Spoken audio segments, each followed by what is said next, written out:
All right, so we are back. The People's Marathon, because we are with the people at the People's Summit. That's right. So I have another candidate here in South Florida, Stephanie. You are in, Stephanie last name? Myers. Stephanie Myers, running in the Broward County area. What's the district? So it's House District 93. It's basically the whole coastline of Broward County, almost the whole coastline. And if you're not paying attention, if you're not a South Floridian, that's a Debbie Donor Downer territory. She's not calling her that. I am. Yeah, so that I'm not gonna pick that fight. That would be Congresswoman Debbie Wasserman-Schultz, that bastion of progressivism.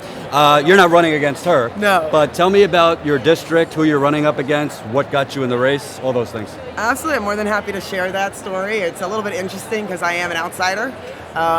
So the district is coastal. So one of the main concerns is obviously the environment with the sea level rise, but there's a whole bunch of other issues that are going on. But what really got me started was the Women's March, because I decided, because of a post of a friend from junior high who I had not spoken to in about 20 years, she went ahead and she put up a post that I saw, and I immediately added her as a friend on Facebook, and I said, what can I do to help? And she said, here you go. And I went, what now? Because the biggest thing prior to that I organized was 30 people. But I was absolutely needed to make a difference. I had to make a change. My background's in humanities, so I understand the way that history moves, and when certain things start happening, if you do not get involved, it's calamitous. So I wanted to heal my community, being originally native to South Florida. I love the diversity. I love the people. I wanted to make sure that those that were the most marginalized and are the most marginalized could get there. I wanted to make sure people felt safe. So I just kind of took the bull by the horns and made something happen. And we actually had a turnout of 20 to 25,000 people. It was phenomenal. We anticipated maybe 3,000 to show up because. And where was this? This was actually in downtown Miami. It was held at Bayfront Park Amphitheater, and it was phenomenal. We had nonprofits come on board so they could all speak for a couple minutes, get people activated and engaged, because I knew, being somebody from the outside, people want to get engaged now. They really want to help. They want to make a difference. They wanted to feel community again. They wanted to love our diversity, love our city, love our people, love what we stand for. And then we had all the different speakers speak about all the different issues that were always there. They've always been there. But the rhetoric of the election cycle definitely highlighted. And as far as me running, it's very interesting because I was asked to speak at the Unity event with Bernie Sanders and Tom Perez the day before. And people have been talking to me a little bit about it, and I never in a million years thought I would run for office, ever. In fact, I laughed and told them they all needed therapy or they were already high. I don't know, but it was not something I ever thought about. But my speech was about my story and about answering the call to serve. And in the middle of my speech, a woman yelled out randomly in the audience so loud that I turned and I stopped, and I was trying to scan the audience to find out who it was. Later I met her. It was somebody I didn't know, but she yelled out, "Run for office." So by the end of my speech, which is talking about answering the call to serve, I made the decision I am going to run, and I announced I was going to run because I'm here to serve. And that's ultimately what it is. Right now, the representation of Florida has a lot of issues based on some of the, corruption of corporate interests, and the people are suffering for it, whether it be education, whether it be environment, whether it be healthcare. I know these are also all national things, but they're in South Florida. It is absolutely imperative that we start fixing these problems and fixing them now.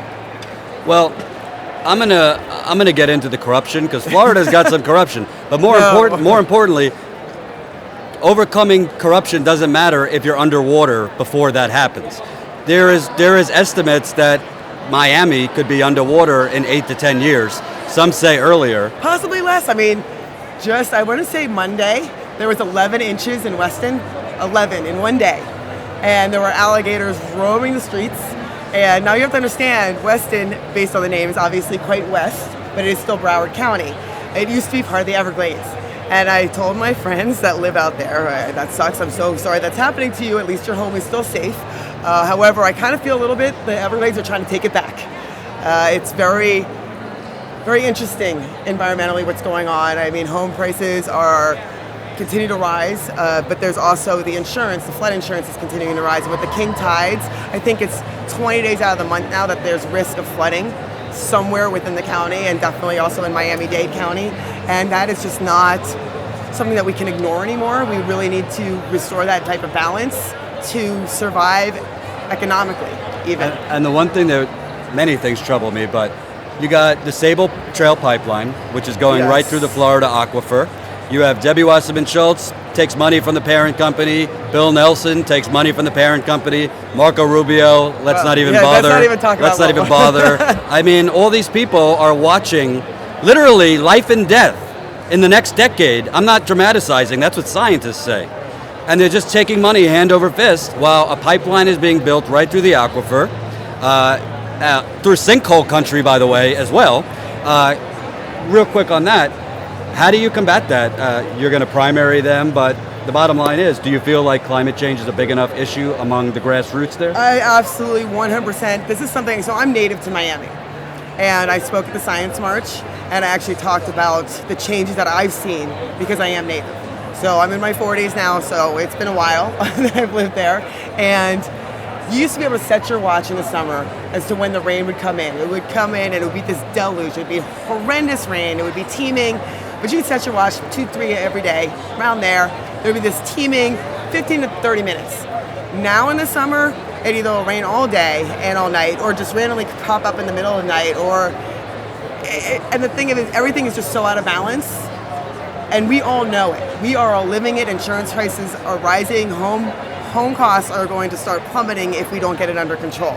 So the thing is that it's not just that, we need to worry about the sea level rising and the aquifer being tainted by the incoming tides and the salt water and the possible fracking, which still hasn't been banned, and the pipeline, which also will continue to obviously have problems with the aquifer.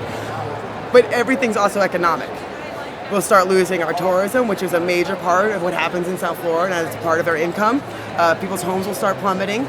Insurance costs have already started going up. So it's not just, okay, so we need to worry about the environment and be a little bit more environmental friendly. It's literally our entire economy is riding on it and resting on it. And if we don't start to change things and change it now, I don't know what's going to happen, because we are on the brink. I mean, we're already past the brink as far as I'm concerned. So we really need to get people in office that will address it. And I know that everybody that lives there sees these changes, knows it's true, know it's doing happening, know it's something that can't be ignored anymore. And we have a governor that won't even allow us to use the word, and I'm going to say it, climate change. I want to say global warming still. But yeah, he won't even allow us to say it. Yeah, Rick Scott had a little ban. You couldn't mention climate change in his office. By the way, Rick Scott, the same one that went on Morning Joe, that bastion of progressivism, wouldn't condemn this Muslim shaming all over the country. They actually ended the interview, credit to them. Real quick, so Florida, I don't care who the chairman is, Debbie Wasserman-Schultz runs that show. She's fairly corrupt. I assume you're not going to take money from Wall Street. No special interest. In fact, that's one of my claims that I already put up. It was the first thing that I put up on my website, is that I've decided to take no corporate special interest money. I believe that corporate money needs to be out of politics completely. I don't know how you can actually stand for the people if you don't listen to the people, and if you don't take. If you're taking special interest money, you're not standing for the people. I mean, that's really just the bottom line. Mm-hmm. You're standing for developers. You're standing for energy. I mean, there is what's going on right now with Turkey Point is there's actually radioactive waste being put into our aquifer. I mean, are you kidding me? How is this okay?